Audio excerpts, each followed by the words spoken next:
Sir rest of ఇండియాలో ఈ cinema revenue మీద ఎంత అంటే వార్ జరుగుతుంది కదా, ఎఫెక్ట్ ఎంతవరకు ఉంటుంది అనుకుంటారు రెవెన్యూ మీద?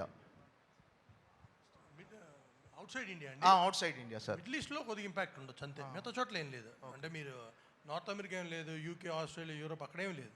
మిడిల్ ఈస్ట్లో కొద్దిగా ఉంటుంది. మిడిల్ ఈస్ట్లో కూడా పడుతుంది. We have to see how crowd will come. Harish గారు, సార్ మీరు అంటే మావాడు మామూలుడు కాదు, ఏదైనా ఇచ్చి పడేస్తాడని పవన్ కళ్యాణ్ గారు మీతో మీ గురించి చెప్పారు. అంటే ఇప్పుడు కాకపోయినా ఫ్యూచర్లో తెలంగాణ నేలకు, దేశానికి ఖచ్చితంగా సేవ చేస్తాడని ఒక మాట అన్నారు పవన్ కళ్యాణ్ గారు. ఏంటి భవిష్యత్తులో పాలిటిక్స్లోకి ఎంట్రీ ఏమైనా ఉంటుందా హరిశంకర్ గారిది? అంటే దేశానికి సేవ అంటే పాలిటిక్స్ ఒకటే కాదండి, ఏదన్నా అవ్వచ్చు.